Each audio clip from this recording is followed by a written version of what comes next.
지금으로부터 8년 전 어느 신문에 났던 기사입니다. 충남 논산 경찰서는 할머니 댁에 놀러온 조카에게 망을 보게 하고 도둑질을 한 혐의로 41세 조모 씨를 붙잡았다고 하는 신문 기사가 나왔습니다. 우리가 살아가면서 수많은 도둑질이 있는데요. 특별히 이렇게 도둑질하는 것이 기사화된 것은 그 내용이 특이하기 때문에 그렇습니다. 이 사람이 조카를 데리고 자신이 예전에 근무하던 지역으로 가서 거기서 도둑질을 했는데요. 유리창을 깨고 그 안에 들어가 50만 원을 훔쳐 달아났는데 나중에 그 망을 보았던 조카가 친구들을 데리고 똑같은 곳에 가서 거기서 친구들에게 망을 보게 하고 50만 원을 훔쳐 달아났다가 CCTV에 찍혀 결국 잡히게 되었기 때문에 기사화된 겁니다. 삼촌이 동생에게 도둑질을 가르친 것이죠. 조카의 인생을 망쳐버린 그런 안타까운 사건이라고 말할 수가 있겠습니다. 가르치지 말아야 될 것을 가르쳐 버린 것인데요. 오늘 읽은 잠언서 22장 6절 말씀은 마땅히 행할 길을 아이에게 가르치라. 그리하면 늙어도 그것을 떠나지 아니하리라라고 말씀하고 계십니다. 이 말씀은 아이들에게 무엇을 가르쳐야 될 것인가? 마땅히 행할 것을 가르쳐야만 한다고 말씀해주고 있는 것입니다. 그래서 오늘 어린이 주일이기 때문에 특별히 우리 어린아이들에게 무엇을 가르쳐야 할까라고 하는 내용으로 함께 잠시 하나님의 말씀을 묵상해 보려고 합니다. 첫 번째로 왜 우리는 아이들에게 마땅히 행할 일을 가르쳐야만 합니까? 왜 가르쳐야 하는 것이죠? 그 이유들을 먼저 살펴보았으면 좋겠습니다. 그 이유 가운데 첫 번째 이유가 있다고 하면 그것은 인간은 천성적으로 악하기 때문입니다. 사람은 어떤 존재인가? 착하게 태어나는 것이 아니라 중립적으로 태어나는 것이 아니라 태어날 때부터 악하게 태어난다고 하는 것이 성경에서 가르쳐주고 있는 내용입니다. 철학자들은 인간이 태어날 때 선한 마음을 가지고 태어나는지, 그런데 살다 보면 그렇게 악을 접하게 돼서 악하게 되는 것인지, 아니면 사람이 처음에 태어날 때 악하게 태어나지만 가르쳐서 나중에 선하게 되는 것인지, 아니면 사람이 중립적으로 태어나는지에 대해서 철학자들은 많은 논의를 해왔습니다. 하지만 성경에서 가르치고 있는 사람의 모습이 무엇이냐면 성경에서는 태어날 때부터 악하게 태어난다고 하는 것이 성경의 가르침입니다. 그러니까 우리 인간은 가만히 놔두면 무엇이 나오게 되어 있을까요? 악이 나오게 되어 있어요. 가르쳐주지 않아도 욕하는 것부터 배우고 가르쳐주지 않아도 탐욕을 부리게 되는 것이고 가르쳐주지 않아도 미워하고 시기하고 질투하는 것을 먼저 배우는 것이 우리 인간의 모습입니다. 그래서 천성적으로 태어날 때부터 죄의 모습을 가지고 태어나는 인간이기 때문에 우리가 마땅히 행해야 할 것을 가르쳐야 하는 것이라고 성경은 교훈해주고 있습니다. 이스라엘 민족이 출애굽한 다음에 들어간 가나안 땅에서 이스라엘 민족들은 행복하게 산 것이 아니라 죄로 인해서 타락해버렸고 그래서 하나님으로부터 심판을 받았다고 하는 이야기가 사사기의 말씀 가운데 기록되어 있습니다. 그런데 왜 이스라엘 민족들은 그 가나안 땅에 들어가서 이렇게 타락하게 되었을까요? 그것은 마땅히 행할 일을 가르쳐주지 않았기 때문에 그렇습니다. 하나님의 은혜를 경험했던 조상들, 하나님을 생생하게 만났던 그 사람들이 자기 자녀들에게 하나님이 어떠한 분이신가, 우리가 어떻게 행해야 되는가에 대해서 알려주어야 되는데, 마땅히 행할 길을 알려줘야 되는데 그렇게 알려주지 않아서 하나님을 모르는 세대가 태어나게 되었고, 그들은 자연스럽게 악한 길로 가다가 망해버린 것이라고 사사기서에서는 기록하고 있습니다. 그런데 그 사사기에서 기록된 그 이야기가 남의 이야기가 아니라 바로 현재 대한민국 이 땅에서 일어나고 있는 현상입니다. 오늘날 우리 한국의 상황을 진단해 보면 믿음의 세대가 일어나고 있는 것이 아니라 악한 세대가 나타나고 있어요. 믿음을 잃어버린 세대가 존재하고 있어요. 부모님의 세대 가운데 신앙을 가지고 그 신앙이 전수가 되어서 우리 자녀들이 믿음으로 살아가지 않고 악을 행하며 하나님에게서부터 떠나버린 세대가 지금 이 우리들의 미래 세대라고 해도 과언이 아닌 겁니다. 우리 대한민국에서 지금 현재 젊은이들이, 우리 청소년들에게 있어서 신앙이 많이 잃어버렸고, 그래서 우리 자녀들의 미래가 밝지 않다고 하는 것이 우리가 보고 있는 현상입니다. 최근에 우리 N번방 사건이라고 하는 것이 터졌는데요. 아직 그 실체가 온전히 다 드러나지 않아서 뭐라고 말할 수는 없겠지만, 지금까지 조사된 바에 의하면 주로 그 방에 들어와 있던 그 범죄에 동참했던 사람들이 주로 누구죠? 청소년들이 많아요.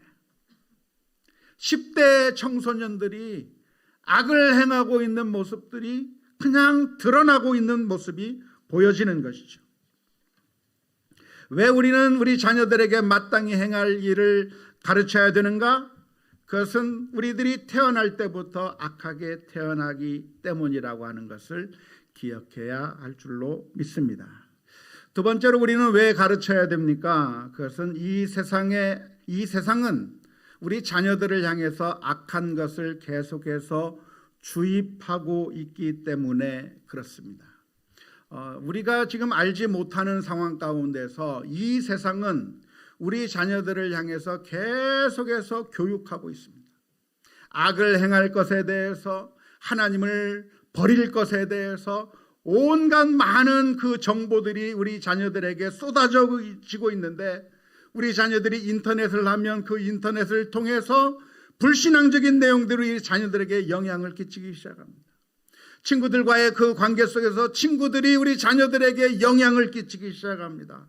그러니까 우리 자녀들이 아무것도 배우지 않는 상태에 있는 것이 아니라 우리 자녀들을 향해서 끊임없이 악한 생각과 잘못된 생각들을 주입해주고 있는 그런 환경 가운데 있다고 하는 것을 우리가 경각심을 가지고 깨달아야 될 것이라고 믿습니다. 우리는 일주일 내내 우리 자녀들에게 전혀 손을 대지 않습니다. 그냥 내버려 뒀다가 그러다가 주일날 아침만 되면 얘야 교회 가야지 그래요. 그런데 우리 자녀들은 일주일 내내 무엇을 교육받고 있냐면 인터넷을 통해서, 학교를 통해서, 친구들을 통해서 하나님이 없다고 하는 이야기를 듣고, 이 세상은 우연히 생긴 거라고 하는 이야기를 듣고, 온갖 악한 정보들을 다 듣고 교육을 받으면서 일주일 내내 그 교육에 노출되고 세뇌되어 있다가, 그러다가 주일날 아침에 교회 가자고 하는 이야기를 들으면 이게 무슨 소리지? 하면서 반응을 하지 않게 되어 있는 것입니다. 이 악한 세상은 우리 자녀들을 향해서, 아니 우리 자녀들뿐만이 아니라 모든 사람들을 대상으로 악을 교육하고 있다고 하는 이 사실을 우리가 경각심을 가지고 인식해야 될 것이라고 믿습니다. 담배 광고를 어떻게 하는지 아세요? 담배 광고. 우리나라에서는 어떻게 하는지 잘 모르겠는데요. 제가 미국에 있을 때 보니까 담배 광고를 어떻게 하냐면 그 담배 광고 그 문안을 가게에다가 다 붙여놓는 겁니다. 다 붙여놓는데 어디에 붙여놓냐면 그 편의점 들어가면 편의점 들락날락 할 때마다 바라볼 수 있도록 그 담배 광고를 붙여놓는데요. 어디다 붙여놓냐면 사람의 눈높이에 붙여놓은 것이 아니라 밑에 붙여놨어요. 밑에. 왜 밑에 붙여놨을까요? 어렸을 때 꼬마 아이들이 엄마 아빠 손 붙들고 편의점 안에 들어갈 때 그 꼬마 아이들의 눈높이에 정확하게 각인이 되도록 말보로라고 하는 그 담배 광고를 빨갛고 노랗고 한 그 광고를 해서 그 이름이 딱 박힌 것을 아이들이 쉽게 잘 인식할 수 있도록 그 문 앞에 붙여놓은 거예요. 우리 아이들이 그 편의점에 들어가면서 그 브랜드를 보고 매일매일 보면서 익숙하게 여기면서 아, 저런 게 있구나, 저게 좋은가 보다, 그게 익숙하게 여겨지도록 날마다 세뇌를 시켜서 결국에 성년이 되면 자연스럽게 손이 갈 수 있도록 만드는 그 전략을 쓰고 있는 것이죠.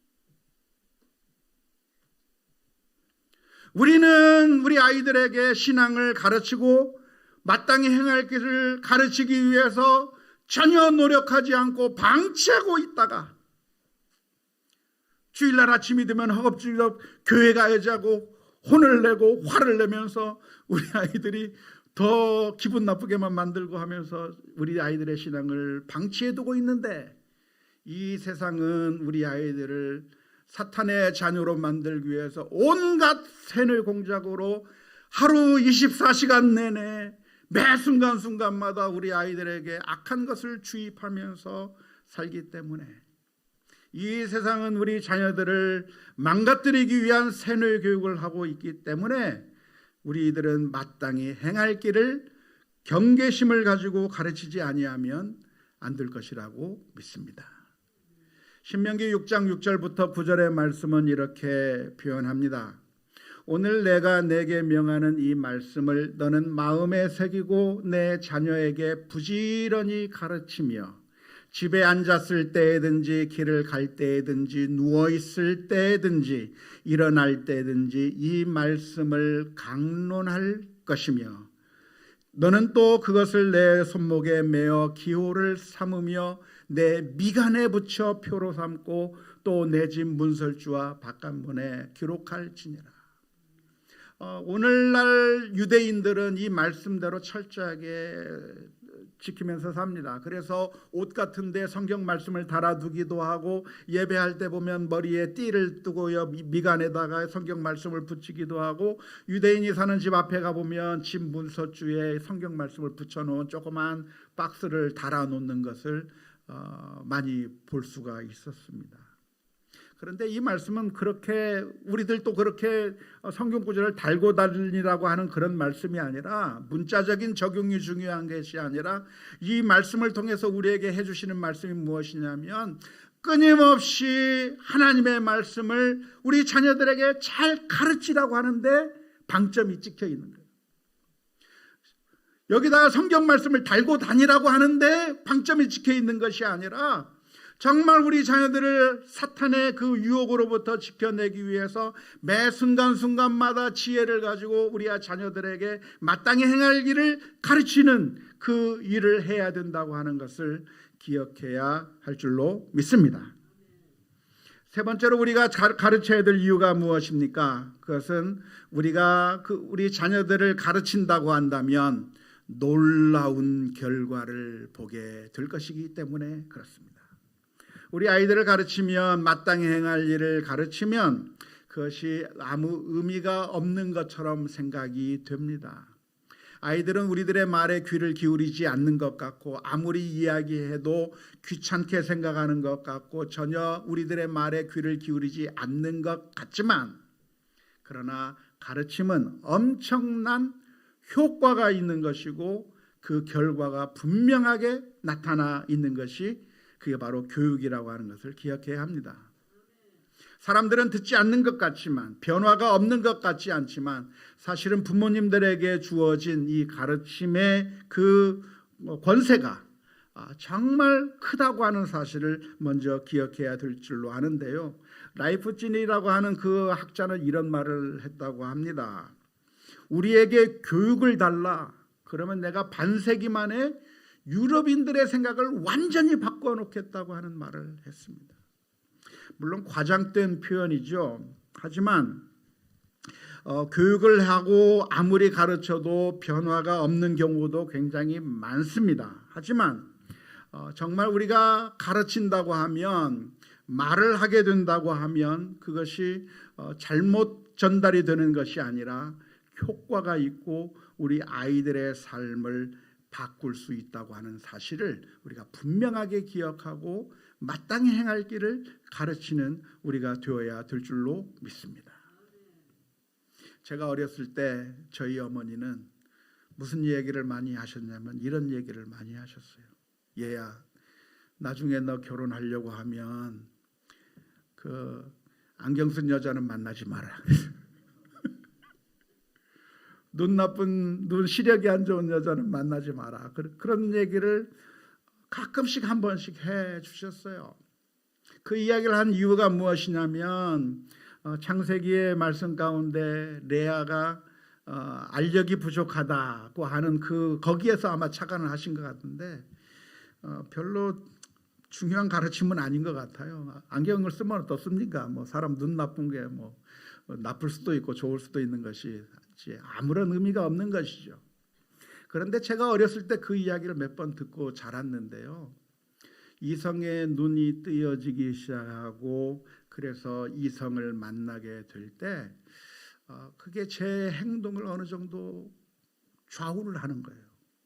그래서 대학 갔을 때 누구를 만났냐면 안경 쓴 여자가 있었어요. 여학생이 있었는데 참 마음도 곱고 성품도 좋고 정말 좋은 자매가 하나 있었어요. 그런데 안경을 썼어요. 그러니까 마음이 안 끌리는 거예요. 마음이 안 끌려요. 우리 어머니가 했던 그 말 한마디가 제 마음속 어느 깊은 곳에 있는 거예요. 아무런 효과가 없는 것이 아니라 사실은 어마어마한 영향력을 미치고 있는 것이고, 내가 했던 그 말 한마디, 행동 하나, 아니 우리가 말했던 것보다도 내가 행동했던 것들이 우리 자녀들에게 엄청난 영향을 미치고 있는 것이죠. 나중에 우리 자녀들이 크고 나면 이 아이들이 정말 어쩜 그렇게 아빠를 똑 닮고 어쩜 그렇게 엄마를 똑 닮았는지 참 놀랄 때가 많이 있잖아요. 20년, 30년간 그렇게 성장한 사람이 나중에 결혼하게 되면 아내하고 남편하고 서로 성격이 안 맞아가지고 막 서로 막 고치려고 하는데, 그때 이제 결혼한 여성은 이렇게 생각하죠. 이 남자가 나를 사랑하면 행동을 고칠 수 있을 텐데 하는데 고쳐집니까? 안 고쳐져요. 왜요? 우리 부모님에게 받은 눈으로 보고 귀로 들었던 그 교육의 효과가 너무나도 커서 도무지 바꿀 수 없는 것을 우리가 경험하게 되는데, 이와 마찬가지로 교육이라고 하는 것은 어마어마한 파워가 있기 때문에 마땅히 행할 일을 어렸을 때 가르쳐야 될 줄로 믿습니다. 두 번째로, 그럼 우리는 이것을 누구에게 가르쳐야 합니까? 마땅히 행할 길을 가르치라고 했는데 이것을 누구에게 가르쳐야 되는가? 오늘 말씀에 보면 아이들에게 가르치라고 말씀해 주고 있습니다. 왜 아이에게 가르치라고 말합니까? 그것은 아이였을 때 가르치는 것이 아주 효과가 크기 때문에 그렇습니다. 우리나라 속담에 3살 버릇이 언제까지 간다고 그러죠? 80까지 간다고 그래요. 그 말의 의미가 무엇인가요? 80 지나면 효과가 떨어진다는 얘기인가요? 그게 아니죠. 이 속담이 만들어진 것은 60세 살면 많이 살았다고 축하해주고 환갑잔치하던 그 시절에 만든 속담이에요. 인생이라고 하는 게 60 살면 정말 많이 살았다고 생각되는 그 시절에 만든 속담이 뭐냐면 3살 버릇이 80까지 간다고 하는 그 말을 하는 거예요. 우리 아이들에게 가르치면 그 아이들이 그것을 가지고 살아갈 수밖에 없기 때문에 우리가 우리 아이들에게 마땅히 행할 길을 가르쳐야 될 줄로 믿습니다. 세 번째로 그럼 누가 가르쳐야 됩니까? 우리 부모님들이 우리가 가르쳐야 될 줄로 믿습니다. 우리는 스스로 보면서 우리 자신이 별로 자격이 없다고 하는 것을 많이 느끼게 됩니다. 특별히 우리가 다른 것에 대해서는 잘 가르치긴 하는데 마땅히 행할 길에 대해서는 잘 가르치지 못하는 경우가 많습니다. 왜냐하면 마땅히 행할 길을 나도 잘 행하지 못하고 있는데 나도 행하지 못하는 것을 어떻게 우리 자녀들에게 말할 수 있을까? 내가 말하면 우리 자녀들이 나를 보면서 아빠나 잘하세요, 엄마나 잘하세요, 그런 말을 할 것만 같아서 우리는 너무나도 내 자신이 자격이 없기 때문에 그래서 우리 자녀들에게 잘 말을 하지 못할 때가 많이 있습니다. 그런데 놀라운 것은 성경 말씀은 무엇을 가르치고 있냐면 그런데 마땅히 행할 길을 너희가 가르치라고 말씀해 주고 있는 겁니다. 우리가 가르쳐야 될 이유가 무엇인가? 그것은 우리가 완벽하기 때문에 가르치는 것이 아닙니다. 사실 완벽한 사람은 이 세상에 단 한 사람도 없습니다. 심지어 이 자리에 서 있는 저도 완벽하지가 못해요. 설교를 할 때 제가 설교의 말씀대로 완벽하게 잘 살아서 그래서 그것을 내가 살아보니 이렇게 사는 것이 좋겠다고 여러분들에게 말씀해 주면 얼마나 좋겠어요. 우리가 신학교에서 배우는 설교학에 의하면 설교학 교수님이 이런 이야기를 많이 했어요. 여러분 설교하려면 여러분들이 먼저 그 설교의 말씀대로 살고 그리고 설교해야 된다고 그렇게 우리들에게 도전해 주었습니다. 그런데 그렇게 먼저 잘 살라고 하는데 설교자가 그 설교 말씀대로 살 수 있을까요? 없을까요? 잘 살지 못해요. 완벽하지가 못한 거죠. 그래서 늘 고민이 뭐냐면 하나님의 말씀대로 살지도 못하면서 하나님의 말씀대로 완벽하지 못한 제가 어떻게 이 말씀을 하나님 앞에 말씀이라고 전할 수 있을까? 두려워서 설수가 정말 힘든 거죠. 그런데 성경 말씀은 무엇이냐면 그러니까 네가 자격이 없으면 입 다물고 있어라. 자격이 없으면 가르치지 마라 라고 말씀해 주시는 것이 아니라 그럼에도 불구하고 마땅히 행할 길은 가르치라고 말씀해 주고 있습니다. 만일 우리가 완벽해야만 가르칠 수 있다고 한다면 우리는 그 누구도 가르칠 수 없을 것입니다. 사도 바울의 경우는 이런 말들을 많이 했습니다. 고린도전서 4장 16절 말씀에 보면 그러므로 내가 너희에게 권하노니 너희는 나를 본받는 자가 되라 그랬습니다. 고린도전서 11장 1절 말씀에서도 내가 그리스도를 본받는 자 된 것 같이 너희는 나를 본받는 자가 되라고 말씀하셨습니다. 빌립보서 3장 17절의 말씀에서도 형제들아 너희는 함께 나를 본받으라 라고 말씀했습니다. 이 말씀을 보면 바울 사도는 완벽한 사람 같아요. 그렇게 생각이 되십니까? 바울 사도는 완벽하니까 이런 얘기를 할 수 있었던 것이지 나를 본받아라, 나를 따라와라, 나와 같이 해라 라고 말할 수 있었던 것은 바울 사도가 완벽한 사람이었기 때문에 그래도 이런 말을 할 수 있었을 것이라고 생각하기가 쉽습니다. 하지만 바울 사도도 얼마나 연약한 사람이었는지 몰라요. 사도행전에 보면 바울 사도가 선교 여행을 하러 가는 도중에 선교사들하고 같이 팀을 이루어서 마음을 같이 해서 복음을 전해야 되는데 선교사들 사이에 분란이 일어났어요. 그래서 마가와 헤어질 수밖에 없는 그런 상황에까지 이르게 되었다고 하는 것이 사도행전의 말씀이에요.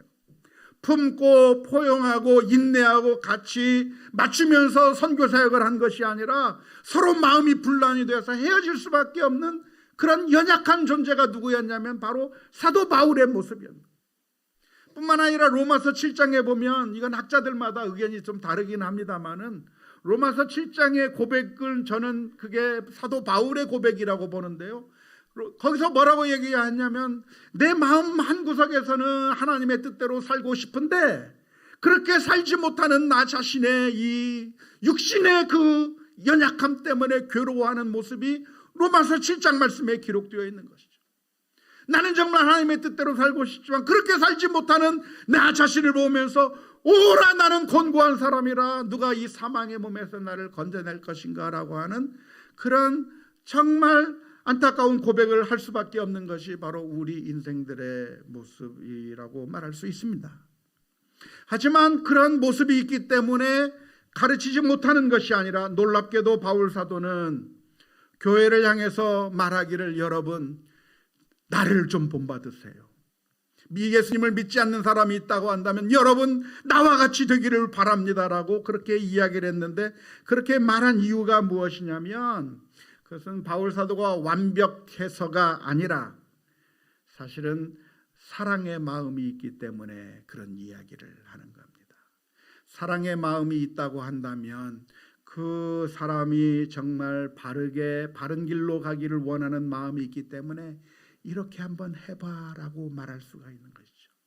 마치 조그만 꼬마 아이 앞에서 갓난아기 앞에서 부모님이 그 아이를 보면서 얘야 이렇게 한번 해봐 이렇게 한번 해봐라고 말하는 것과 같아요. 잼잼 한번 해봐 곤지곤지 한번 해봐. 너무나도 사랑스럽기 때문에 이 아이가 조금이라도 변화될 것을 바라는 마음으로 이렇게 한번 해봐 저렇게 한번 해봐라고 하는 그런 부모의 마음을 가지고 우리 이 바울 사도가 교회를 향해서 말하는 겁니다. 바울 사도가 완벽하기 때문이 아니라 정말 이 교회가 하나님의 말씀대로 살기를 원하는 마음이 있기 때문에 나를 좀 내가 했던 것 좀 한번 따라서 한번 해보라고 이야기하고 있는 것이고 우리 부모들도 완벽하기만 한다면 말할 수 있는 것이 아니라 완벽하지 못해도 우리 자녀들을 향해서 마땅히 행할 길을 가르쳐야 되는 것이죠. 학창시절에 공부하시던 생각을 해보면 선생님이 가르쳐주는 것보다 오히려 친구가 가르쳐주는 것이 머리에 쏙쏙 더 잘 들어온 경험이 있으실 겁니다. 그런 경험을 해보셨습니까?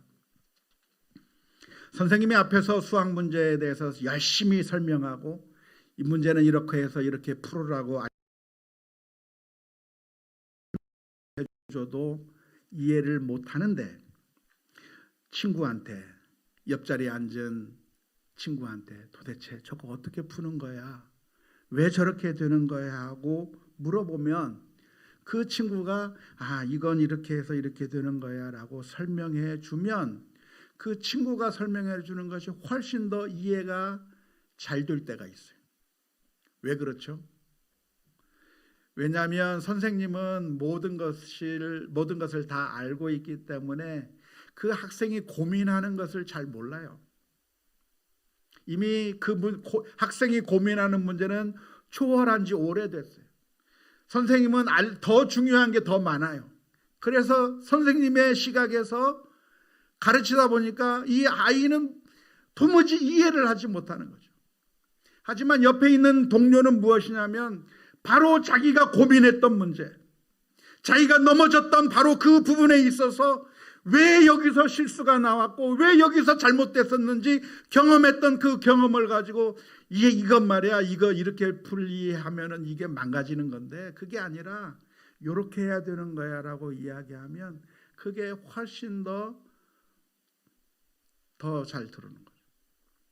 친구가 100점 만점짜리여서 잘 가르쳐 주는 것이 아니라 70점밖에 못 받는 친구지만 똑같은 고민, 똑같은 그 막혔던 부분에 대해서 이야기해 줄 때 쉽게 더 와 닿는 것처럼 복음을 가르치고 마땅히 행할 길을 가르치는 것이 우리가 완벽해야만 가르칠 수 있는 것이 아닙니다. 사실 우리 부모님들은 완벽하지 않아요. 늘 넘어져요. 우리의 생각대로 하나님의 말씀대로 잘 사는 것이 아니라 우리 자신이 모순 덩어리. 하나님을 사랑한다고 말은 하면서도 하나님을 사랑하는 것이 아니라 물질을 더 많이 사랑했고 하나님의 뜻대로 살기보다는 하나님의 뜻을 배반하면서 살았던 사람들이 바로 우리들의 모습입니다. 그런데 그런 연약한 모습을 가지고 있는 내가 어떻게 우리 자녀들에게 마땅히 행할 길을 가르칠 것인가?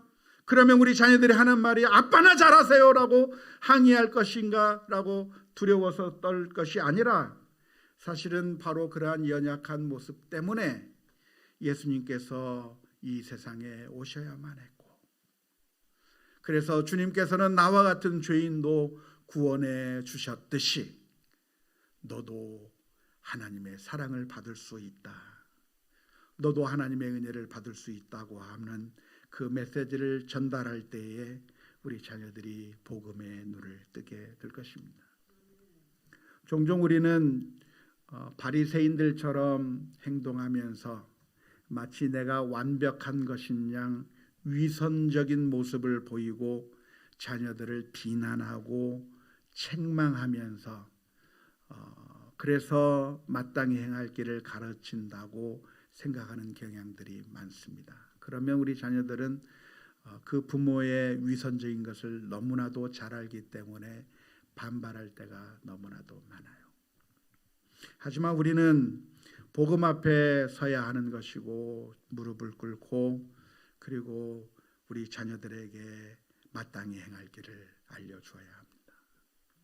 이 말은 그냥 선생님들처럼 이야기하라고 하는 말씀이 아니라 그 아이들의 눈높이에 맞춰서 우리가 무릎을 꿇고 그 아이들의 말소리에 귀를 기울이고, 이 아이가 무엇을 원하는지, 무엇에 괴로워하고 있는지, 이 아이의 관심이 무엇인지 눈높이를 맞춰야 되는 거예요.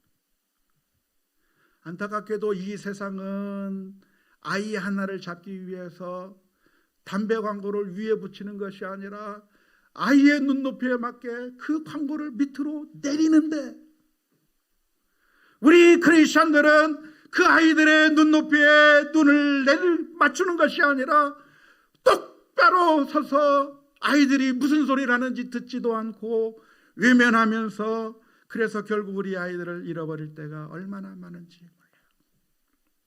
사랑하는 성도 여러분, 이번 어린이 주일을 맞이해서 아직도 우리 자녀들이 어리다고 한다면 계속해서 하나님의 말씀으로 이 아이들을 사랑으로 품으면서 가르쳐 줘야 할 것이고, 이미 장성한 자녀들이 되었다고 할지라도 마땅히 행할 길이 무엇인지 소개하는 가운데 이 수많은 사랑이 많은 사랑하는 우리 자녀들을 하나님에게로 인도하는, 주님께로 인도하는 놀라운 역사가 나타날 수 있기를 주님의 이름으로 축원합니다. 우리 주님께서는 우리에게 어떻게 대해 주셨습니까?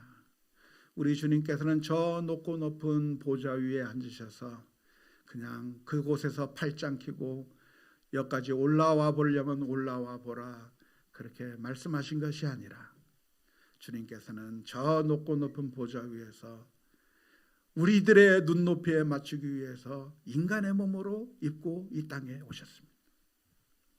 우리의 문제를 해결하기 위해서 베들레헴으로 오셨고 마구간으로 오셨고, 우리의 죄를 해결하기 위하여 십자가까지 지시면서 우리에게 놀라운 사랑을 베풀어 주신 줄로 믿습니다.